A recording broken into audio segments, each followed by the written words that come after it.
প্রিয় শিক্ষার্থীবৃন্দ, আমি মোহাম্মদ আমিনুল ইসলাম, সহকারী শিক্ষক গণিত, বনশ্রী ন্যাশনাল আইডিয়াল হোম স্কুলের পক্ষ থেকে তোমাদেরকে স্বাগতম জানাচ্ছি। আমার আজকের ক্লাসে আলোচ্য বিষয় অষ্টম শ্রেণীর দ্বিতীয় অধ্যায়ের সৃজনশীল প্রশ্ন। আমি একটি সৃজনশীল প্রশ্ন বোর্ডে লিখে রেখেছি, চলো তাহলে সৃজনশীল প্রশ্নটি আগে দেখি। লক্ষ্য করো প্রিয় শিক্ষার্থীবৃন্দ, সৃজনশীল প্রশ্নটি হলো রাইসা 5% মুনাফায় 50,000 টাকা 3 বছরের জন্য জমা রাখলেন। এখন ক নম্বর আমাকে বলছে 6 বছর পর মুনাফা আসল কত বের করতে হবে। তারপর খ বলছে সরল মুনাফা ও স্ববৃদ্ধি মূল নির্ণয় করতে। গ বলছে একই হার মুনাফায় কত টাকার 2 বছরের মুনাফা ও চক্রবৃদ্ধি মুনাফার পার্থক্য 1 টাকা হবে। প্রিয় শিক্ষার্থীবৃন্দ, তাহলে প্রথমে আমাদেরকে এই অঙ্কটি করতে হলে যা প্রয়োজন, যে সূত্রগুলো প্রয়োজন আমি এখানে লিখে দিচ্ছি। সূত্রগুলো লক্ষ্য করো যে প্রথমে আমার লাগবে সরল মুনাফা I = PNR। 2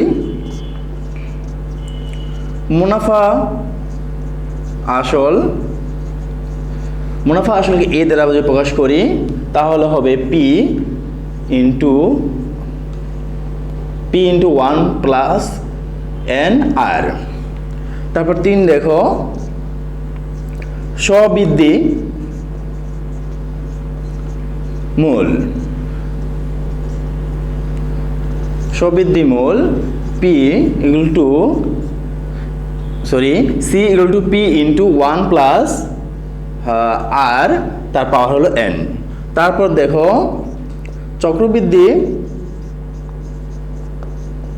চক্রবৃদ্ধি মুনাফা সমান C - P। প্রিয় শিক্ষার্থীবৃন্দ, আমি এখানে অঙ্কের ভিত্তিতে বলে দেব এগুলোর পরিচয়। তোমরা এই সূত্রগুলো আগে মুখস্থ করে নেবে, তারপর অঙ্ক শুরু করবে। ওকে, তাহলে আমি এখন অঙ্কটি শুরু করি। প্রথমে খেয়াল করো, প্রথম বলছে 6 বছর পর মুনাফা আসল কত হবে। তাহলে প্রথমে লেখো দেওয়া আছে রাইসে কত 5% মুনাফায়, তাহলে আর হলো কত, মূল টাকা হলো 50,000 টাকা। তাহলে লেখো আসলকে যদি পি দ্বারা প্রকাশ করি তাহলে 50,000 টাকা। তারপর দেখো এখানে দেওয়া আছে মুনাফার হারকে যদি আমি আর দ্বারা প্রকাশ করি তাহলে হবে 5%, 5 নিচে হবে 100। যদি এটাকে কাটাকাটি করো বা ভাগ করো, যেটাকে বলে লঘিষ্ঠ আকারে নিবে, এই লঘিষ্ঠ আকারে আমরা নিলাম। তারপরে এখানে সময় দিয়ে দিয়েছি কত, 6 বছর। তাহলে লেখো সময়কে যদি n দ্বারা প্রকাশ করি 6 বছর। এখন আমাকে কি বলছে বের করতে, বলছে যে 6 বছর পর মুনাফা আসল কত হবে, মুনাফা আসল আমাকে বের করতে হবে। তাহলে আমরা জানি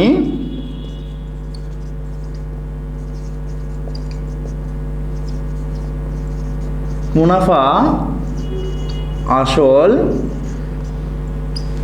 প্রিয় শিক্ষার্থীবৃন্দ, আমি মুনাফা আসল সূত্রটি আগে লিখে রেখেছিলাম। তাহলে দেখো মুনাফা আসল সূত্রটি হলো P × 1 + NR। ওকে প্রিয় শিক্ষার্থীরা, এখন দেখো সবগুলোর মান দেওয়া আছে, মানগুলো বসিয়ে দাও। P এর মান দেওয়া আছে 50,000 × 1, N এর মান দেওয়া আছে N কত 6 × R এর মান দেওয়া আছে মুনাফা হার যেটা 20/1।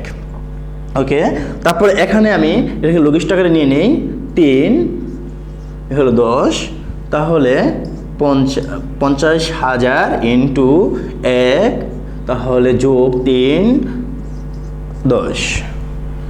প্রিয় শিক্ষার্থীবৃন্দ, লক্ষ্য করো, এটি তোমাদের মতো তোমরা ক্যালকুলেশন করে নাও। আমি একবারে ক্যালকুলেশন করে দিলাম, 10 আর 3 হবে 13। এখন যদি এটা দিয়ে আমি এটাকে ভাগ করি তাহলে হবে একটা শূন্য কমে যাবে, মানে 5,000। এই 5,000কে যদি আমি 13 দিয়ে গুণ করি তাহলে হবে 5 13 65, আর 3টা শূন্য বসিয়ে দেবে। প্রিয় শিক্ষার্থীবৃন্দ, আমাকে কি বলছে, 6 বছর পর মুনাফা আসল কত। তাহলে তোমরা লিখবে সুতরাং 6 বছর পর মুনাফা আসল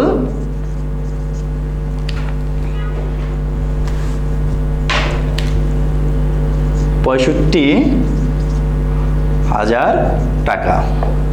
তাহলে উত্তর লেখো 65,000 টাকা। প্রিয় শিক্ষার্থীবৃন্দ, তাহলে আমার ক শেষ হলো। এখন আমাকে খ বলছে সরল মুনাফা ও স্ববৃদ্ধি মূল নির্ণয় করতে। তো একইভাবে আমার আগে দেওয়া আছে, লিখে নিতে হবে। খ দেওয়া আছে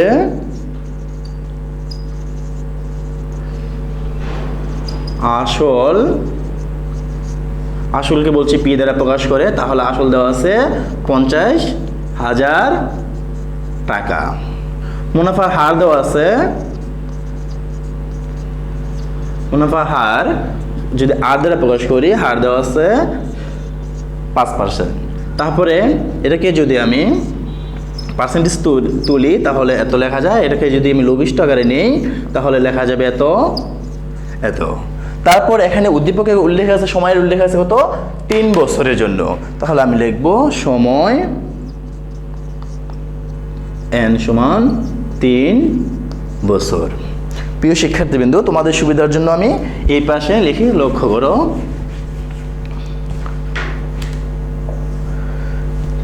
দেওয়া আছে আমাকে প্রথমে বলছে কি সরল মুনাফা ও স্ববৃদ্ধি মূল নির্ণয় করতে। তাহলে আমি বা আমরা জানি লিখতে পারো, আমরা জানি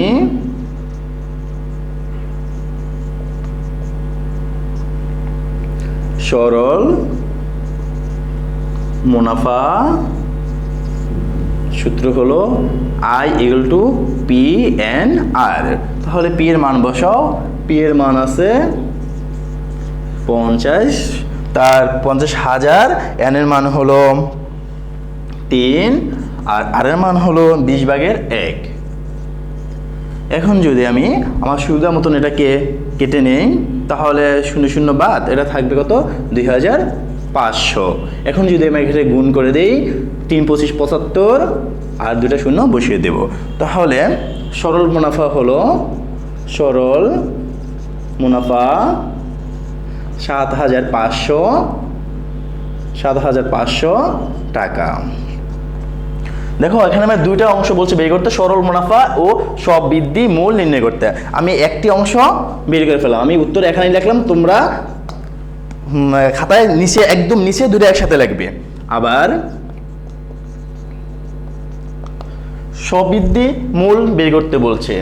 তাহলে স্ববৃদ্ধি মূলের সূত্র, সুতরাং স্ববৃদ্ধি মূল সূত্র হলো C = P এত। এখন মান বসিয়ে দাও। P এর মান হলো 50,000, 1, এটার মান হলো 20/1, এটার মান হলো কত, 3। প্রিয় শিক্ষার্থীবৃন্দ, তোমরা লক্ষ্য করো, এটা অনেক বড় একটা ক্যালকুলেশন। তারপরে এটা আমি একবারে করে দিচ্ছি। রসায়ন করলে হবে 20 আর 1 হবে 21, তার পাওয়ার হলো 3। তারপর দেখো এটাকে তুমি এইভাবে লিখতে পারো, 21 গুণ 21 মানে 21 3 বার, তাহলে 20 গুণ 20 গুণ 20।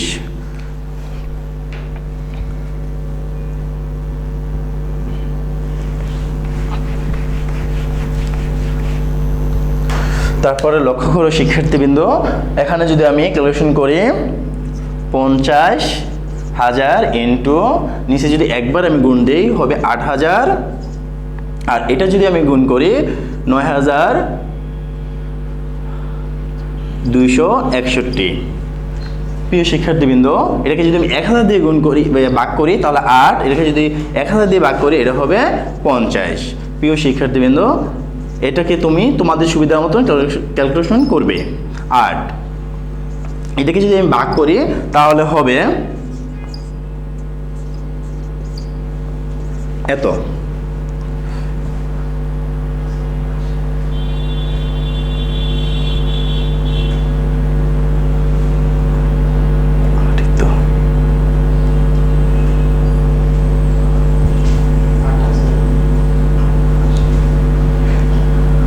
প্রিয় শিক্ষার্থীবৃন্দ, 3টা 20 যদি আমি গুণ করি তাহলে হবে আমাদের 8000।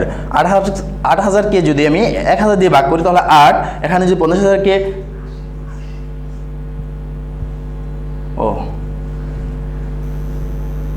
প্রিয় শিক্ষার্থীবৃন্দ, এটা 8000 হবে, সরি একটা শূন্য বেশি হয়ে গেছে। 10,000 ক্যালকুলেশন করলে এটাকে যদি আমি ভাগ করি তাহলে হবে এত। আমাকে বলছে যে দ্বিতীয় অংশটা বলছে সবৃদ্ধি মূল নির্ণয় করো, তাহলে সবৃদ্ধি মূল আমি পেয়ে গেলাম। সবৃদ্ধি মূল হলো 57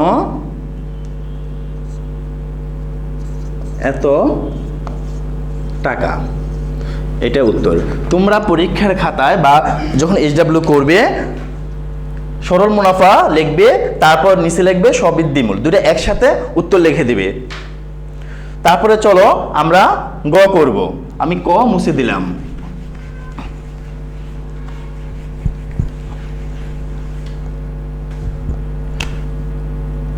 গ প্রথমে লেখো, দেওয়া আছে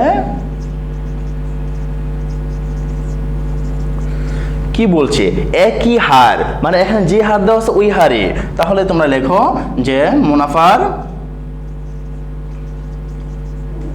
মুনাফার হারকে আমি কত আর দ্বারা প্রকাশ করব, তাহলে 5%। এটাকে যদি আমি পার্সেন্টেজ তুলি এত, এটা যদি আমি লঘিষ্ঠ আকারে নেই এত। তারপর দেখো একই হার মুনাফায় কত টাকার, মানে আমার মোট কত টাকার ওইটা আমার বের করতে হবে। তাহলে সময় দেওয়া আছে 2 বছর। তাহলে লেখো সময় যে n দ্বারা প্রকাশ করো, তাহলে 2 বছর। তারপর 2 বছর কি বলছে, মুনাফা ও চক্রবৃদ্ধি মুনাফার পার্থক্য, 2 বছরের সরল মুনাফা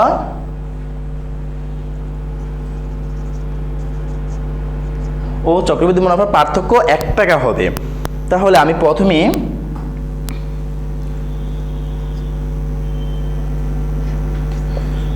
সরল মুনাফা বের করে নিই। সরল মুনাফা I = PNR।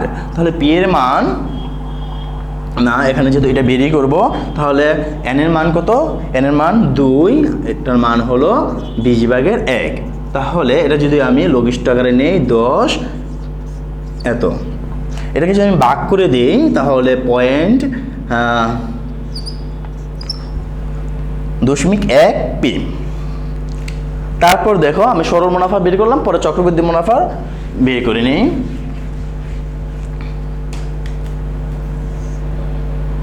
তারপর দেখো চক্রবৃদ্ধি মুনাফা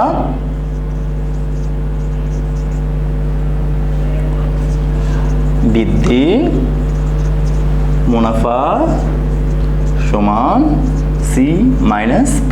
তাহলে C এর মান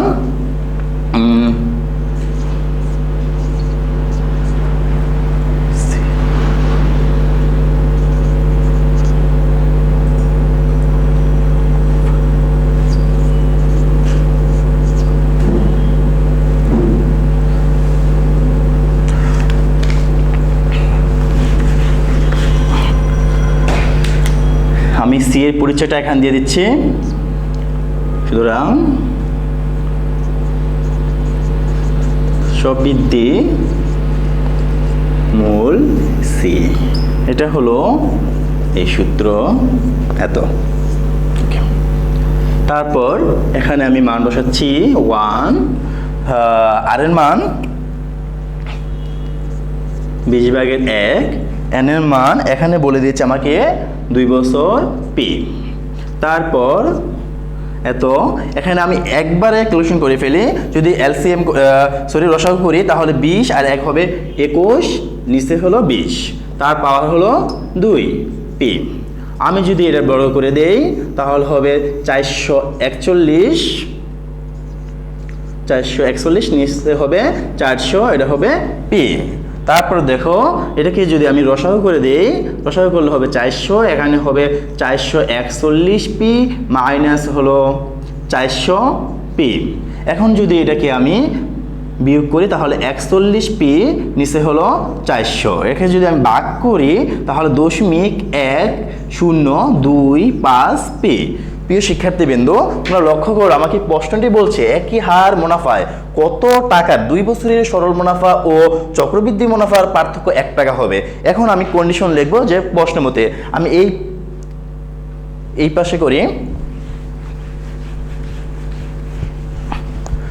পরের অংশ দেখো, এখানে তুমি লেখো প্রশ্ন মতে বা শর্ত মতে। প্রশ্ন মতে বলছে যে দুইটার পার্থক্য, সরল মুনাফা ও চক্রবৃদ্ধি মুনাফার পার্থক্য বলছে আমাকে দেখাতে হবে 1। তাহলে দেখো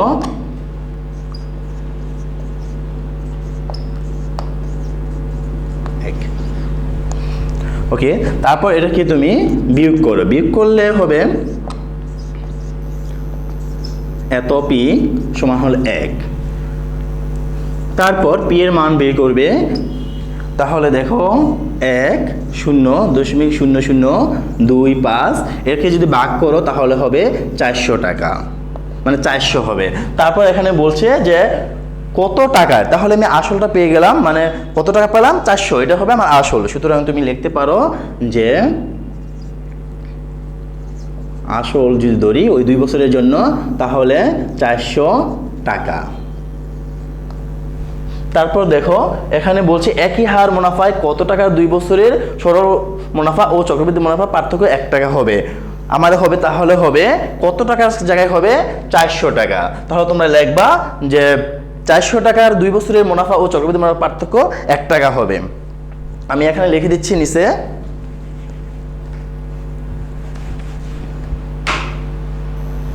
সুতরাং 400 টাকার 2 বছরের সরল মুনাফা ও চক্রবৃদ্ধি মুনাফার পার্থক্য 1 টাকা হবে। 1 টাকা হবে। উত্তর লিখতে পারো 400 টাকা। প্রিয় শিক্ষার্থীবৃন্দু, আমার অঙ্কটি করা সম্পূর্ণ হয়ে গেল। আমি আশা করব যে অঙ্কটি খুব সহজেই বুঝবে, বাসায় কয়েকবার করে প্র্যাকটিস করবে। যত বেশি করবে তাহলে পারবে, কারণ অঙ্কটা অনেক বড়, তোমাদেরকে বাসায় বেশি করে প্র্যাকটিস করতে হবে। তাহলে প্রিয় শিক্ষার্থীবৃন্দু ভালো থাকবে, বাসায় পড়ালেখা করবে। আল্লাহ হাফেজ।